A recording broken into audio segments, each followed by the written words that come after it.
Good morning, legends. So it is Andrew Knox coming in from the Garage of Gains down here in Mandurah. So I myself am the head coach and owner of TBC Mandurah, the Body Consultants, and a coach in both health, wellness, strength and conditioning, and even just personal development as well. I'm here this morning to pass on some massive happiness traits of myself. I'm hoping to go over a few main points this morning. What it's like to be 180 kilos and happy, what it's like to be losing 90 kilos without surgery, how I found love and self-love, and my best lifestyle tips to kind of round everything off for you guys this morning. So first things first, a little bit about why you may want to listen to what I've got to say today. 180 kilos is something that I used to be about 7 years ago. I'd always been the biggest kid in my class ever since I was a young fella. I think that my first memory of my size was actually in about year 4, year 5. So about 10 years old, we did a bar graph. So the massive thing with that was you get a nice kind of even flow of numbers, and then I was the outlier. I was about 65 kilos at that stage, and then was about 70 kilos by the time I was about 14 years old, so about that first or second year of high school. So I was always a big lad, big boned as they say. But yeah, so a big part of that is that because I'd started at such a young age with being a large kid, by the time I'd gotten to my teenage years, I'd always found that I had a mindset that I was always going to be big. I'd only ever known big. Morning, Shannon. Thanks for jumping on, mate. I'll try and keep a tab on the comments and stuff. I've got the little laptop open there, so I'll try and say hello to everyone as they come in. But yeah, so another thing as well, guys, I do love interactivity with that. So if you are coming in live, make sure you drop us either a number 1 and let us know where you're tuning in from. That'd be awesome. And yeah, so but yeah, essentially going into my teenage years, obviously I just started getting bigger and bigger. Obviously got a little bit of bullying in high school and things like that, as you do, being the fat kid. And being the biggest kid in my class the whole way through. Again, that mentality starts to stick. Now, a lot of people have asked me, were you always like a depressed kid and all that sort of stuff? Wasn't really. No, I had a good upbringing with my parents. They looked after us really well, and always tried to provide a lifestyle that was, we had good food to eat. We had awesome support from them, and they worked their asses off to get the best out of us, my sister and I as well. So, but yeah, that was all I'd ever known. Something that. Hey Cameron, how are ya? And freezing cold Canberra, nice. Yeah, it would be fresh. I think it's only about 8 degrees here at the moment in Perth, so so it would be fresh over in Canberra. But yeah, so just to give you a little bit of insight, I was still able to play sport and things like that. So even at like 70 kilos as a kid, I was under 14 champion for the Kimberley region. So I am from Broome originally, up north, and so yeah, it was interesting to see. Looking back at it now, obviously having conversations with clients, like a lot of them ask, was it a scary thing to be a big kid? But it wasn't really. It was all I ever knew. So I still took part in sports. Still, was an academic at school and all that sort of stuff. A bit of a high achiever and things. But yeah, it wasn't really until I got to coming down to uni here in Perth at 17, going on 18, learned that I could drink. And started to find that drinking was my new best friend. Now, because I could handle a lot of alcohol at my size, I think I was about 140, 150 kilos by that stage, you just drank more, you just ate more. Like, this is where the bad habits started to creep in, and this is where I started getting bigger and bigger and bigger and bigger. And again, I didn't know what normal or smaller look like. I had heaps of friends in my circle of friends at uni at the time that were of a decent weight or an average weight, I should say. But for me, I was always I got that stigma or that stereotype of being the jolly fat guy. I was everyone's best friend. I always had a massive smile on my face, and always found it. That's our top for the day. Nice. Yeah, and always found that it was hard to kind of break that stigma. Being the biggest kid, I'd never had a partner. I'd never had love or anything like that in terms of like a relationship from like a girl or anything like that. And it started to dawn on me that there were little things like the drinking and things like that it started to become a crutch. And essentially, I started to realise that at 180 kilos at my biggest, so double my current weight, I wasn't truly happy. So to give you a rundown of what it's like at 180 kilos. So 180 kilos means a lot of things don't come easy in terms of physicality. So walking stairs, obviously, walking down to the shops and stuff like that. All these sorts of daily activities that people take for granted was actually a real struggle for me. But again, because I'd always been big, I didn't know any different. To give you an idea of food and my intake that I used to do, alcohol-wise, I could drink 2 bottles of Bundy rum in a night and still be standing, and still be walking around, and people were like, you should be passed out on the floor, like what the hell's going on? Food-wise, my daily food intake, I don't know if anyone's ever done it, but 14,000 calories. I actually looked back at this a couple of years back as I became a coach to see what my numbers look like, and 14,000 calories on average is what I was having. So I mean, this was essentially, to give you a rundown, lunchtime for me, I'd wake up, I was working retail at the time, I'd get three meal deals from Chicken Treat on the way to work, and then essentially after that I would, as I got home at 6 o'clock, whichever meal deals we had for the best pizza deals I would have. So, but a pizza deal for me wasn't just a large pizza and a bowl of Coke. It was a bowl of Coke, all the sides, 3 large pizzas, and I'd sit there and I'd just eat. I just ate and I ate and I ate. So you can see that there's a lot of bad habits there, but obviously, like I've said before, I didn't know any different. So that was kind of like my daily routine.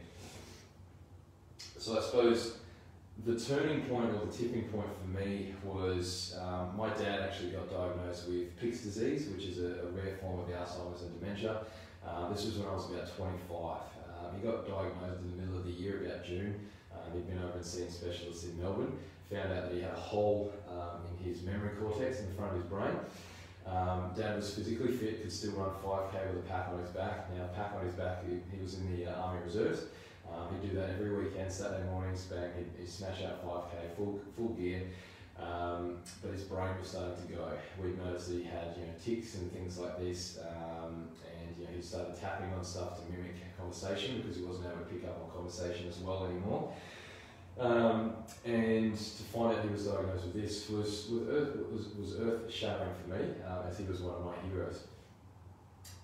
Fast forward 6 months, I actually came back up to Broome to see my family, as I usually would, from Perth, and walked into the nursing home he'd been placed into, and he didn't recognise me face to face. So obviously you can understand that my world came crashing down from that. And that was a massive, massive overhaul for me in terms of mindset and mentality. This was kind of the tipping point, as I said, and I came back to Perth, and I don't know, I try and explain it as best as I can to people, but it was a bit of an epiphany moment, a bit of a light at the end of the tunnel going, if Dad can change so rapidly for bad, what if I could change for good? And that's when I started to think about things that, if I was to keep going the way that I did, I was potentially looking at a hospital bed life, from age 30 in a couple of years. I was potentially looking at, regular hospital visits. At that stage I wasn't, but, these things were potentially going to lead to this, and it started to give me a wake-up call that I needed to change. So I went and joined a gym and tried to run on the treadmill the first day, and essentially I looked like I'd just finished one of my normal 1.5 to 2 hour workouts an hour after, I think it was 4 minutes on the treadmill. Some of the staff thought I was actually going to pass out or have a heart attack. Obviously being 180 kilos, it's a big deal. So that was again another eye-opening moment. But I got it done. I got 5 minutes on the treadmill done. I went back and I reassessed and I said, well, what can I do? Surely there's something I can do. And I said, well, I can't run yet, but I can walk. So every single day I started going to the gym and I would literally just walk 5Ks every day. And I would just step it out, step it out, step it out, step it out. That 20-minute walk became a 30-minute walk, that became a 45-minute walk.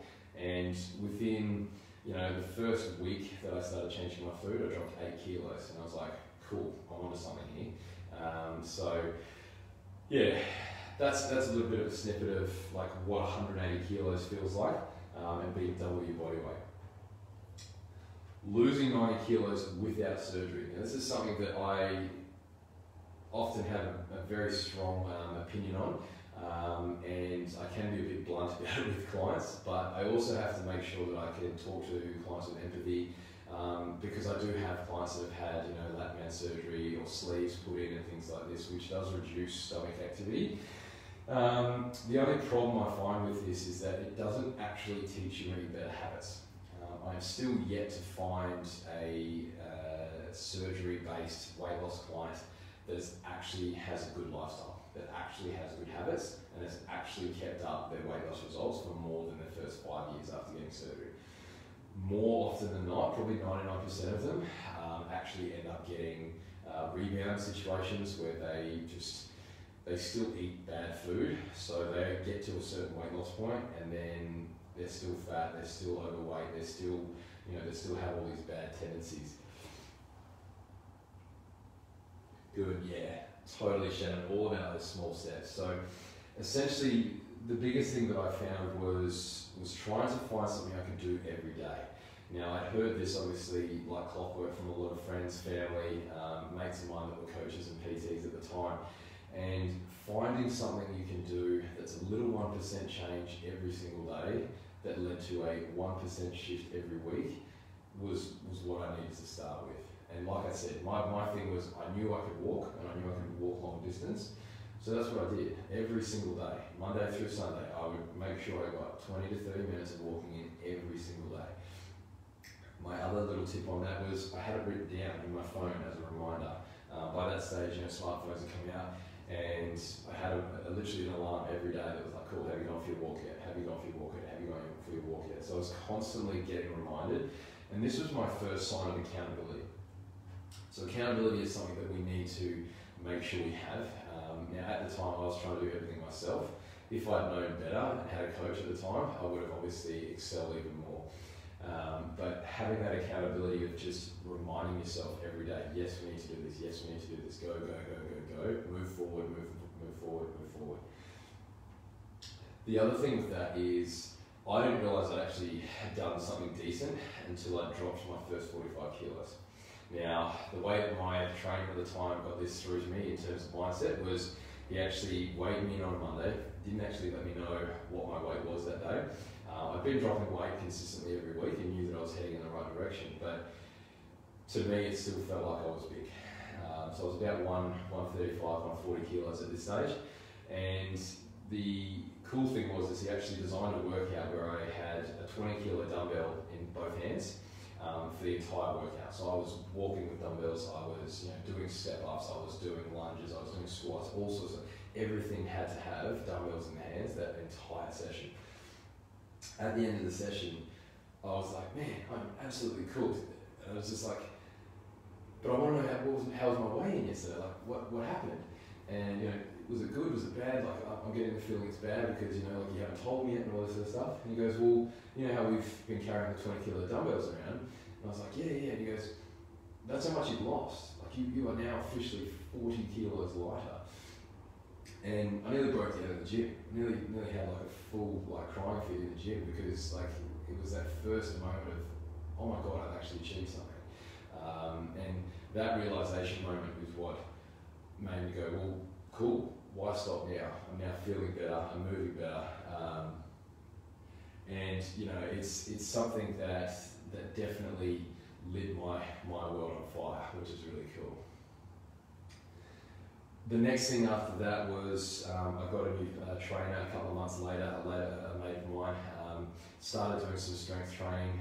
Day one, he had me do a bench press with 100 kilos on a Smith machine, and I freaked out. So I was like, "There's no way I'm going to push 100 kilos." And then that was the first day that I realised that I had a bit of base strength. Now obviously because I've been carrying so much muscle mass around, I was able to push out 100 kilos, no worries at all for reps, so which was really cool.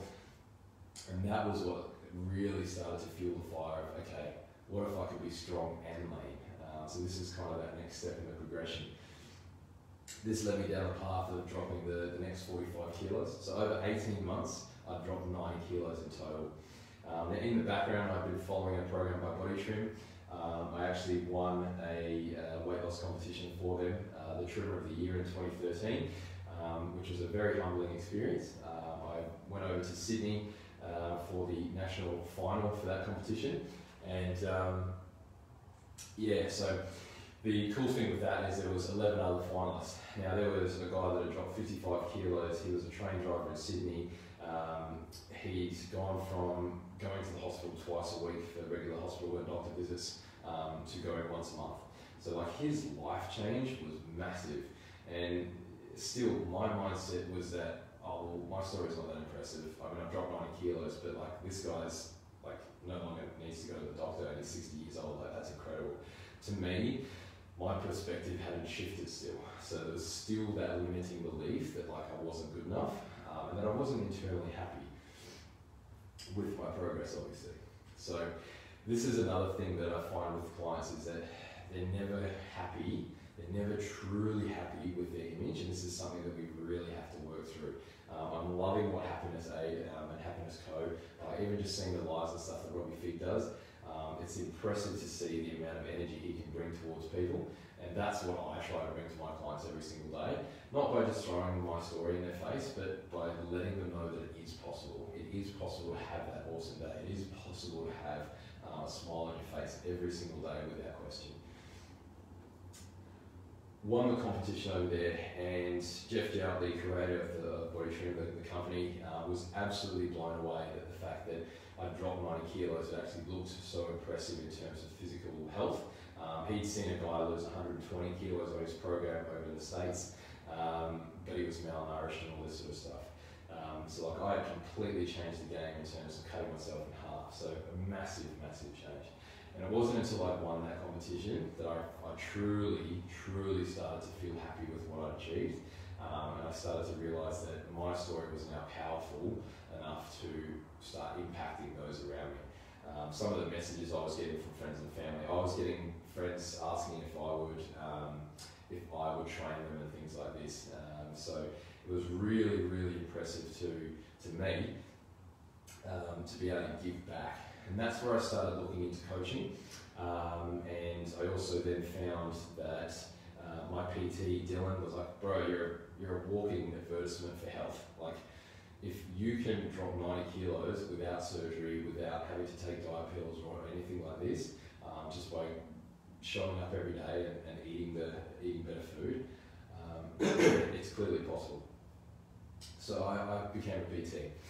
Later that year, did my course, and started running boot camps and things out in the park, and yeah, started changing lives. And that's kind of where I moved on to how I found love and self-love.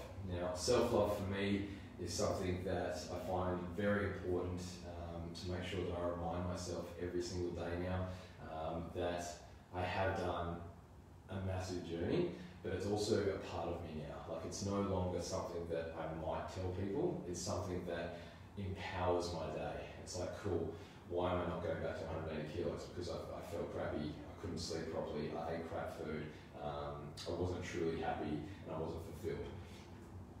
The other big point is that finding that self-love is very hard. It's a very hard thing to do. Like you said, it's taken me nearly 6 to 7 years of being a coach and things like that, and learning new habits and learning new techniques of daily self-love that,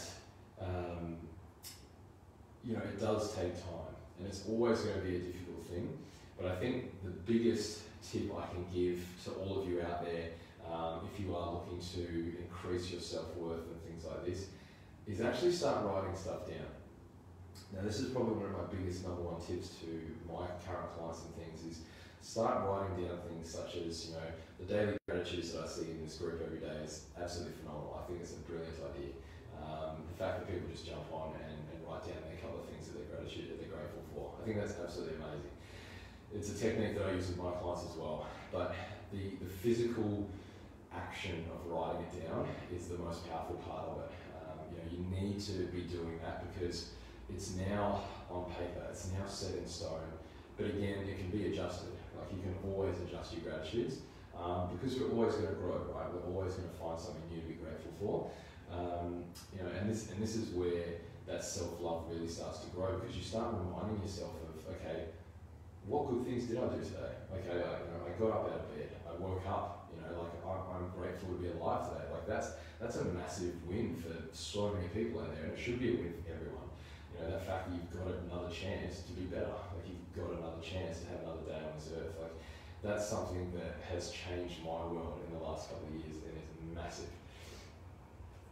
So how I found love for myself was great, but I also for the first time found a relationship, so which was with my partner Beck, who I'm now engaged to as of Jan 1st this year. So yeah, so that was really, really cool. I suppose a big thing of why I wanted to bring this up is that I'd never really had a relationship before because I didn't have that self-love of myself. I didn't see that I was valuable enough to give my heart to someone else. You know, I was always a jolly fat guy, but I was never actually happy enough internally to give that to others on such an intimate level.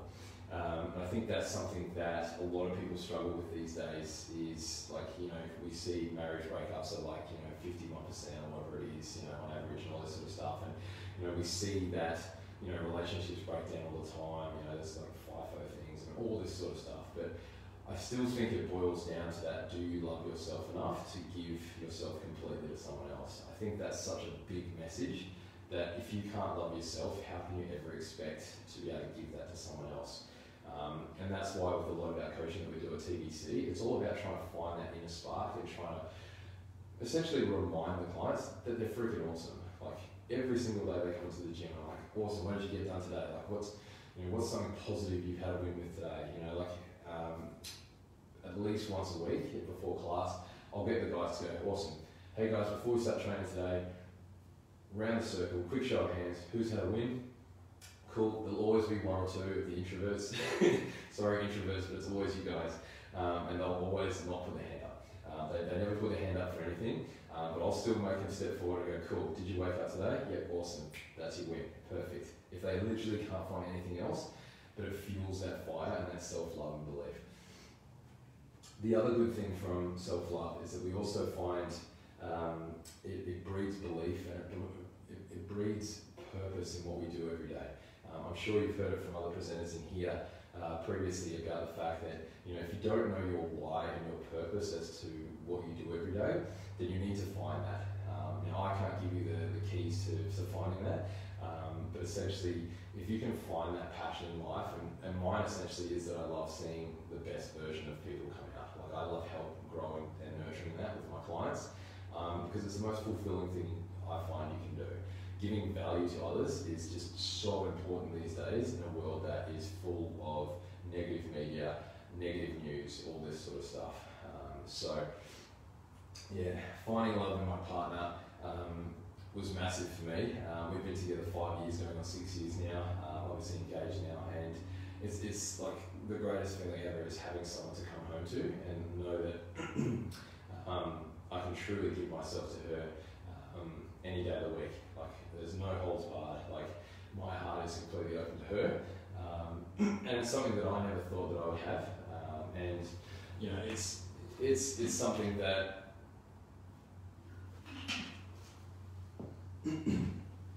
it's something that I find is really, really important in this day and age. Like I said, is being able to give yourself openly to someone else and know that you're going to receive that back, which is really cool. So, my best lifestyle tips to round it off, we keep it super simple, and I myself love to keep it super simple as a coach. Training, nutrition, and accountability. If you're looking to lead a better, healthier lifestyle, these are the three things that I find. If you can get these to tie together every single day, Monday through Sunday, you will lead a healthier life. You will lead a better life. Training wise, you need to move your body. We all know it. My biggest tips with this is, like I said, as always write stuff down, okay? Always be taking notes on things, always keep stats. So you have to track things. Now what this means is you don't need to be tracking specifically, weights and things like that to the ninth degree, but you need to be doing something like a weekly weigh. It just keeps you accountable, right? It keeps you mindful of the fact that, especially in my case, if you are a weight loss person who has done massive weight loss, or you've just lost the 5 kilos that you've been trying to do since you had your first baby, or whatever the case may be. Training wise, we need to make sure that we keep that tracking happening. So my best tip with that is start writing down and programming your week. I personally use Google Calendar. It's super simple and it is shareable as well. So if you do have a coach, or you've got like a friend that you want to hold yourself accountable with, it's a shareable activity, and structure your whole day. Now people will go to work like clockwork every single day. I know it's a bit different at the moment because of ISO, but that's fine. But I think the biggest thing is that they'll go to work every day like clockwork. They will wake up and have breakfast every day. They'll wake up and go to the toilet every morning. They'll wake up and brush their teeth every morning. Like, these are things that they've built in and programmed into their head because they do it every day. You can do the exact same thing with training. Now, yes, you'll have days where you're less motivated. Yes, you'll have days where it's 8 degrees and you just can't be bothered, and it's 6 a.m. and oh God, whatever. But program it into your day, and I guarantee it will make stuff happen. So literally program it in. So like on my calendar at the moment, like every day at 10:30, training happens, like without a doubt. I've finished all my clients for the morning, I then train. Like, it just happens, right?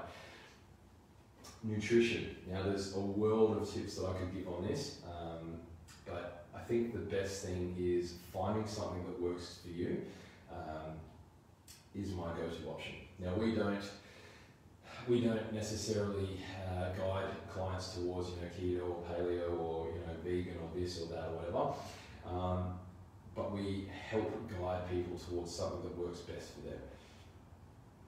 We can't have the same meal plan for someone that doesn't like fish as someone who loves steak and things like that. So there's always going to be slight variables when it comes to nutrition, but again, you need to find something that you can stick to daily.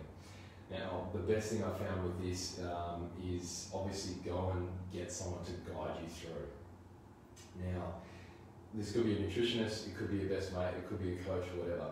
Just remember that when you are talking to a best mate who's, I've done keto or I've done paleo or I've done whatever, and it worked really well for me, just remember that there are always going to be variables. So there's always going to be something that might not work specifically for you with that certain diet plan.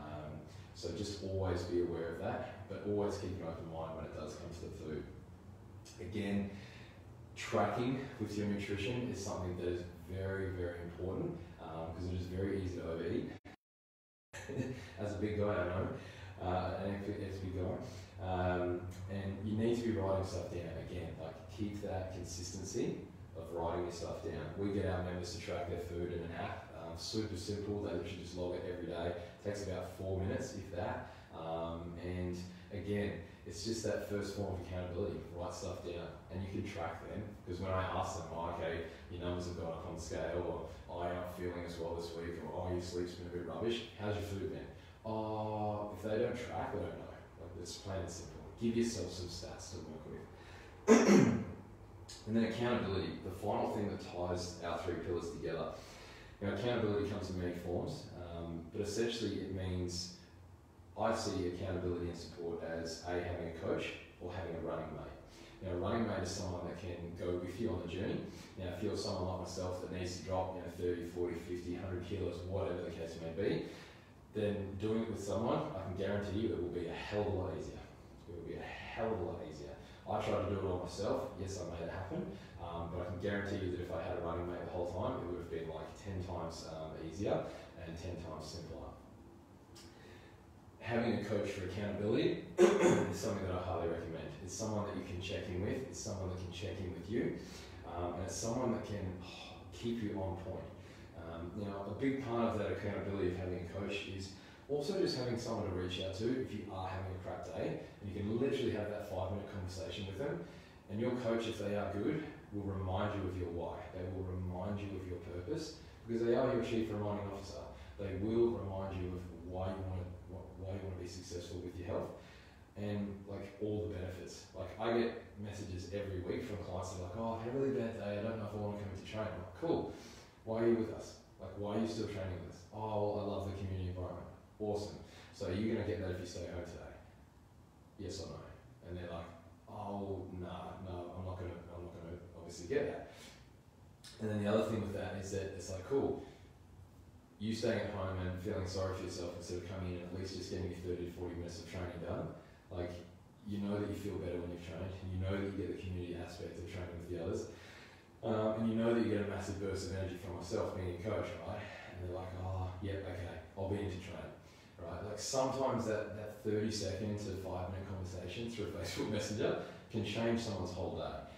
And that's probably one of the most favourite parts of my job, is being able to like smash that positivity in people. And it's not stupid positivity, it's positivity with a purpose of making sure that they stay on track towards their better them. So yeah. So essentially that's my best tips with training, nutrition and accountability. Training wise, make sure you actually pencil it into your schedule so you get it done. Same with your nutrition, make sure you're writing down and tracking your food. Now again, it doesn't have to be to the 9th degree, but when you have structure and routine, you will get stuff done. The results will come. And then accountability, find someone to be accountable with. Now, whether that's your best mate and you train together, awesome. It's always going to be better having a buddy. But if you can get a coach, I would highly recommend that. Make sure you do a bit of shopping around. If you want to come and train with myself, by all means, hit us up in the comments below. We do online coaching and also in person, obviously. But like, find something that works for you. That's probably my overall tip, is find something that works for you and helps you get towards where you want to be, which is going to be that better you. That's been my spiel. I know that I can talk all day about this. If you've got any questions, guys, make sure you hit them up in the comments below. Hopefully you've had some epic value from this. And yeah, by all means, my door's always open. Reach out, add us on Facebook if you need. Chuck us a like on Instagram if you need to as well. Always putting out great content on there. As you know, I'm all about positivity and sharing that with others. And my purpose from this day died is to help others step into their own greatness. It's been an absolute pleasure. I'll just have a read through here and see if we've got any.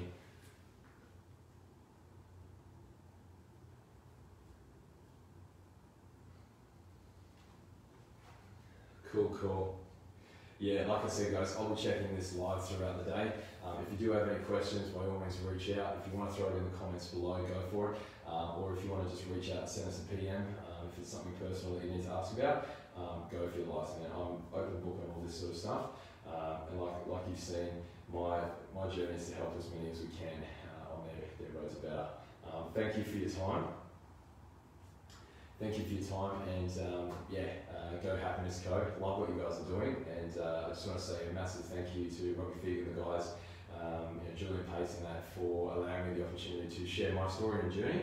And I hope to be on here for some more health and wellness tips in the future. Have an awesome day, guys, and remember, make sure you smile at someone today, give them a thumbs up, and air 5 whatever you can in the current situation. Spread that positivity and make positivity louder. You're all awesome.